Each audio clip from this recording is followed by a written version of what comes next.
PT slub क्या है? तो पीटी स्लब क्या है, आज उसका फुल डिटेल वीडियो आप यहाँ पे आज देखेंगे। पीटी स्लब का स्टेप बाय स्टेप प्रोसेस क्या रहता है, कैसे रहता है। तो hello guys, my name is Prolay Sarkar और आप लोग देख रहे हैं the civil guide with Prolay. तो चलिए टाइम वेस्ट ना करके अपन आगे की तरफ चलते हैं, स्टेप बाय स्टेप प्रोसेस कैसे रहता है। ठीक है, चलो। तो आप लोग जैसा दिख रहा है यहाँ पे PT slab in full details, PT slab का full details step by step कैसा होना चाहिए। ठीक है, आरसीसी का सबसे ज़्यादा एक टफेस्ट अगर चीज़ होता है तो वो होता है पीटी।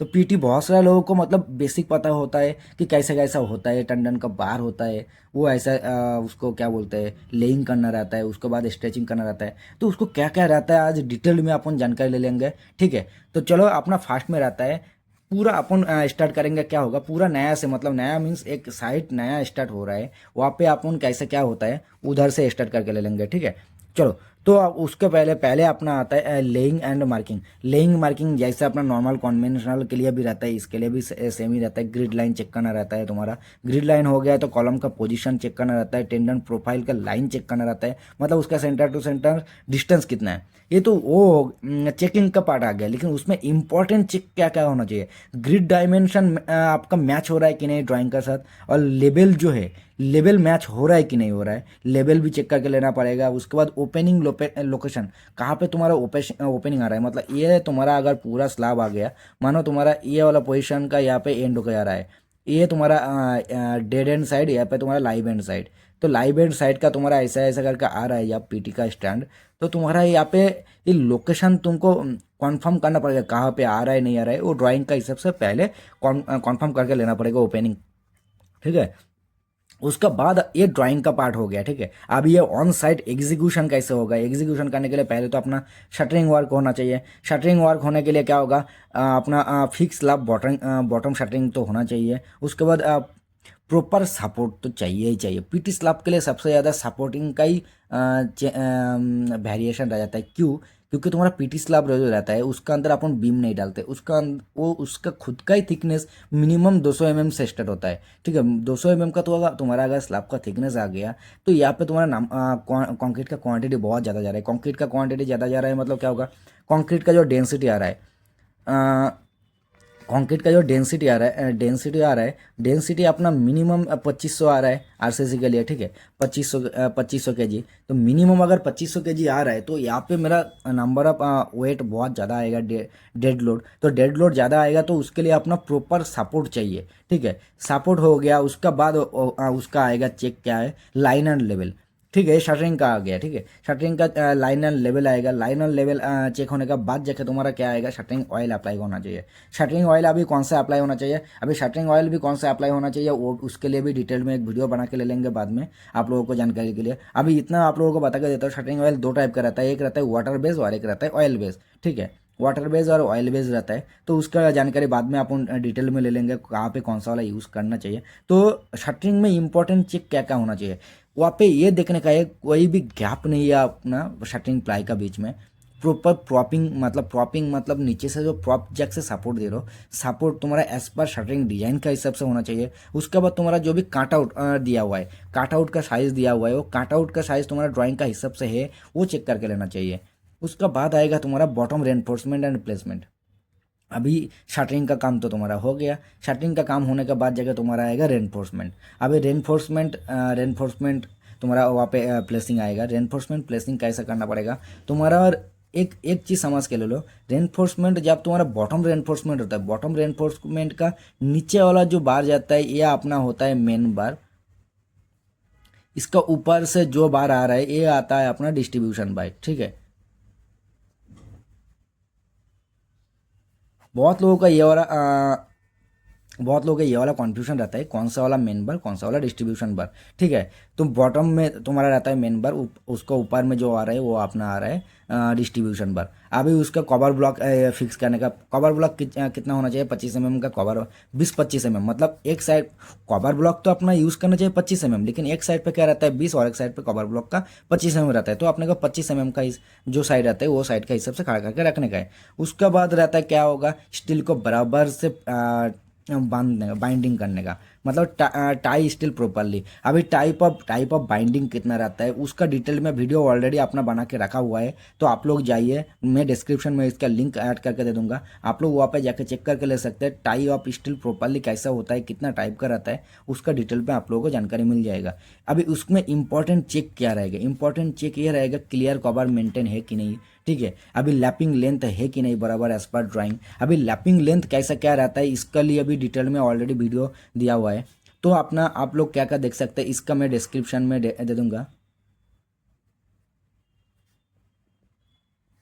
अपना टाइप ऑफ टाई इसका डिस्क्रिप्शन में लिंक दे दूंगा, और अपना लैप लेंथ का जो भी है लैप लेंथ रिगार्डिंग भी मैं डिस्क्रिप्शन में लिंक दे दूंगा आप लोग को डिटेल में और भी जानकारी के लिए, लैपिंग लेंथ कैसा रहता है क्या है नहीं है। उसके बाद जो भी अपना स्टील है, स्टील का ऊपर कोई भी रास्ट नहीं होना चाहिए, ठीक है, रास्टिंग नहीं होना चाहिए, वो देख के लेना पड़ेगा। उसका बाद आएगा अपना PT tendon laying. PT tendon laying का क्या रहेगा, पीटी टेंडन लेइंग का पहले अपना आएगा पीटी का जो टेंडन है वो उसका जो सेंटर टू सेंटर डिस्टेंस मतलब स्पेसिंग एज पर ड्राइंग है कि नहीं, उसका हिसाब से तुम जगह पे लगा रहे हो कि नहीं, उसका हिसाब। उसका बाद रह जाएगा तुम्हारा provide chair to maintain profile. तुम लोगों को उसमें उसका अंदर चेयर लगाना रहता है। चेयर अपना दो टाइप का रहता है, चेयर अपना दो टाइप का क्या क्या रहता है, एक तो रहता है एचडीपी और एक अपना रहता है मेनली जो अपन यूज़ करते हैं ऑन साइड पे स्टील का। तो अपन एचडीपी का यूज़ नहीं करते ऑन साइड पे, ज़्यादातर जगह पे ऑन साइड पे अपन स्टील का यूज़ करते हैं। तो उसका बाद अपना आएगा फिर अपना क्या आएगा, उसका बाद आएगा अपना fix anchor, anchor head at slab edge. Slab edge का यहाँ पे जो इसका एंचर का हेड आ रहा है वो एंचर का हेड को बराबर करके फिक्स करके लेना पड़ेगा, ठीक है। वो बराबर करके फिक्स नहीं करेंगे तो भाई मेरा बाद में जाकर उसको स्ट्रेचिंग करने में मेरा प्रॉब्लम आएगा। अभी उसका बाद क्या होता है, उसका बाद तुम्हारा ड्राइंग पे ये दिया हुआ रहता है, मतलब ये तुम्हारा डेड एंड है, ये तुम्हारा लाइव एंड है, तो पीटी का स्टैंड कैसा आता है, ऐसे ऐसे करके जाता है। तो ऐसा ऐसा करके जा रहा है, मतलब ये तुम्हारा डाउन पॉइंट है, ये तुम्हारा अप पॉइंट है, ये भी तुम्हारा डाउन पॉइंट है, ये भी अप पॉइंट है, डाउन या अप। तो ये जो लेवल है, ये लेवल को high and low point, high and low point का जो लेवल है ये भी तुमको पहले चेक करके लेना पड़ेगा। वो अगर चेक करके नहीं लोगे तो फिर पूरा का पूरा नीचे रह जाएगा। तो क्या होगा, जब तुम उसको टेंडन को जब स्ट्रेचिंग करोगे, स्ट्रेचिंग करने का टाइम ये पूरा का पूरा अगर मानो नीचे आ गया तो इसका स्ट्रेचिंग कर रहे हो तो स्लैब तुम्हारा मूवमेंट पूरा ऊपर चला जाता है, ठीक है, पूरा ऊपर चला जाएगा, मतलब उसका ऊपर में क्रैक आ जाएगा कंक्रीट का ऊपर, ठीक है। उसके लिए आपने को पहले से बराबर करके चेक करके लेना पड़ता है पीटी का जो भी हाई एंड लो पॉइंट का लेवल, ठीक है। तो उसके बाद अपना उसका इंपॉर्टेंट चेक क्या कराएगा, इस इंपॉर्टेंट चेक रहेगा करेक्ट स्पेसिंग, ठीक है, प्रॉपर कवर है कि नहीं, एंकर का अलाइनमेंट बराबर है कि नहीं, कोई भी डैमेज नहीं होना चाहिए, ठीक है। कोई भी डैमेज तुम्हारा डैमेज रहता है तो क्या होगा, उसके अंदर कंक्रीट तुम्हारा चला जाएगा, कंक्रीट चला जाएगा तो बाद में तुम उसको स्ट्रेचिंग नहीं कर सकते हो, ठीक है। उसका बाद आता है अपना प्लम्बिंग का और इलेक्ट्रिकल का कॉन्ड्यूट का काम। प्लम्बिंग इलेक्ट्रिकल का कॉन्ड्यूट का काम क्या रहेगा, इलेक्ट्रिकल का जो भी कॉन्ड्यूट है उसका लेइंग हो गया कि नहीं होगा वो चेक करके लेना पड़ेगा। फिर प्लम्बिंग का जो स्लिप रहता है, प्लम्बिंग का स्लिप प्रोवाइड किया है कि नहीं किया है, वो एमईपी या एमईपी कोऑर्डिनेटर के साथ कांटेक्ट करके तुमको वो कॉन्फर्म ना इसमें ये अपना इंश्योर करके लेना पड़ेगा। कोई भी काटिंग और बेंडिंग नहीं है टेंडन का बार में, ठीक है। टेंडन का जो बार मतलब टेंडन का स्टैंड जो रहता है उसमें अपना कोई भी काटिंग और बेंडिंग नहीं है, वो अपने को चेक करके लेना पड़ेगा। उसका बाद आएगा अपना top reinforcement placing. Top reinforcement placing कैसे रहेगा, टॉप रेनफोर्समेंट प्लेसिंग एज पर ड्राइंग शेड्यूल का हिसाब से होना ही चाहिए। अभी इसमें और एक चीज़ देखो, तो जब ये तुम्हारा बॉटम बार तुमको थोड़ा टाइम पहले ही बताया था, ये तुम्हारा मेन हो जाता है, ये तुम्हारा डिस्ट्रीब्यूशन होता है। अभी टॉप बार के लिए क्या होता है, ऊपर का बार ये हो जाता है तुम्हारा मेन, नीचे का जो बार रहता है ये रहता है तुम्हारा होता है डिस्ट्रीब्यूशन।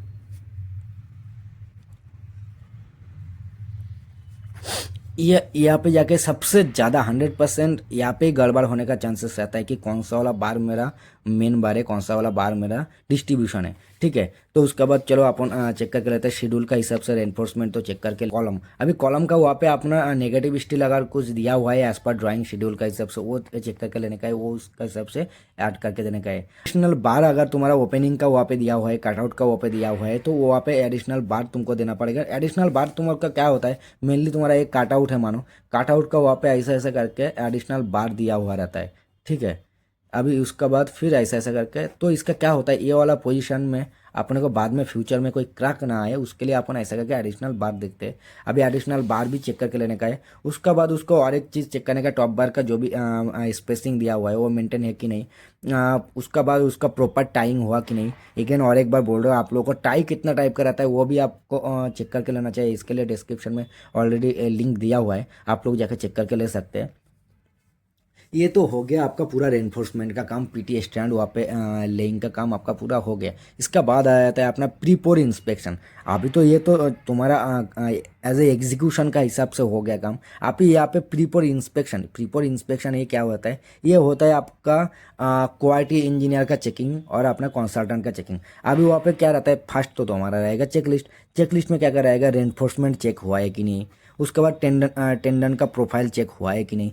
कवर ब्लॉक चेक हुआ है क्या नहीं। एंचर हेड चेक अलाइनमेंट हुआ है कि नहीं। उसके बाद शटरिंग लेवल चेक हुआ है कि नहीं।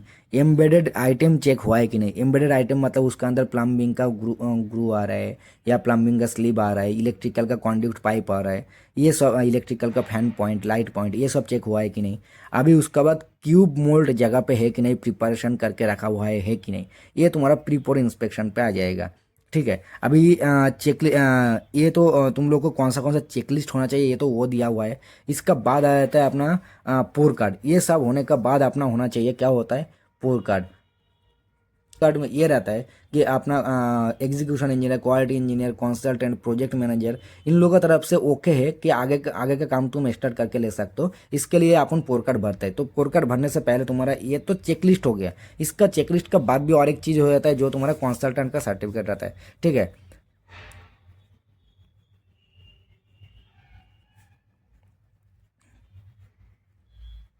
कंसल्टेंट का सर्टिफिकेट होना ही चाहिए। कंसल्टेंट का सर्टिफिकेट मतलब कि ये प्रूव होता है कि कंसल्टेंट ने चेक करके लिया है। ठीक है। कंसल्टेंट का चेकिंग होने के बाद जाके तुम्हारा पोर कार्ड का साइन अप होता है।